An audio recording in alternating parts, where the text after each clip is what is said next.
I've said this plenty of times on Beyond Blue, but I'm pretty much in addiction mode all the time. I mean, it seems like I'm always fighting at least two, usually three or four addictions.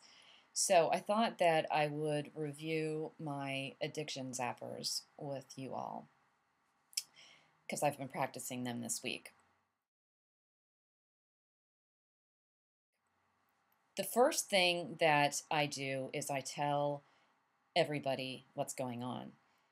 I blab about my addiction to my trusted friends and family because they make me accountable.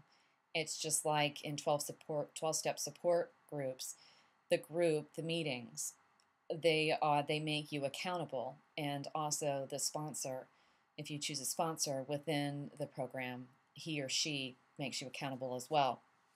I think when you're fighting an addiction, you absolutely have to tell people because you need people out there to keep you accountable.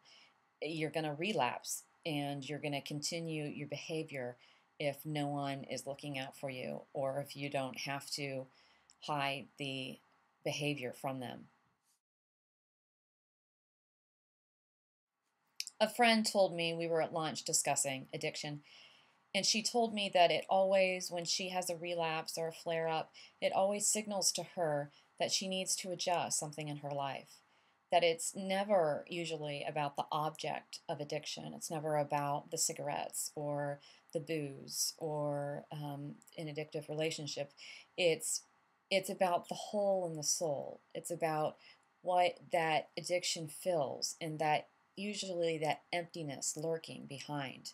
That if you find ways of filling up the hole, in some ways you won't rely as much on the addiction. It sort of withers away. Now, of course, there's some people who are biologically addicted and you can't master that just with filling a void.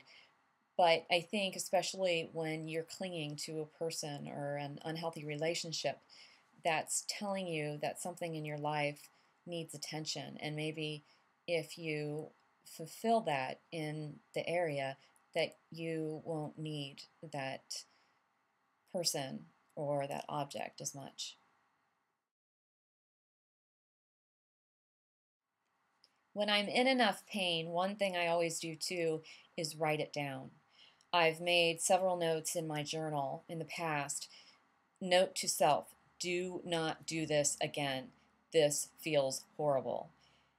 And that's very helpful to go back to those pages and to see what it felt like when I went out to lunch with this person, or when I called that person, or when I started smoking again, or, back when I was on a diet of chocolate and Marlboro Lights, that I have evidence that that didn't fill that hole. I have evidence that that made me hurt even more. So to keep a record like that, I think is very helpful.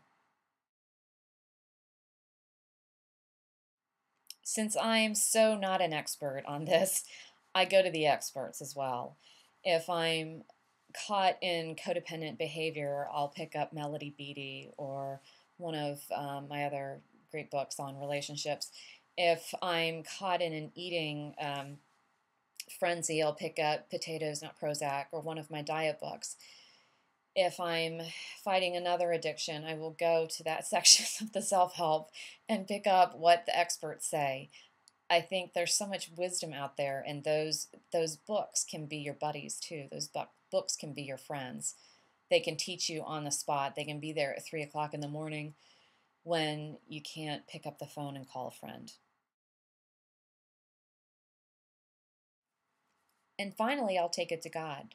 I will just say, take it from me, take it from me, take it from me. I'll repeat that thousands of times a day as a mantra. And sometimes it works, and sometimes it's just practice. But I think the last place to go is always prayer.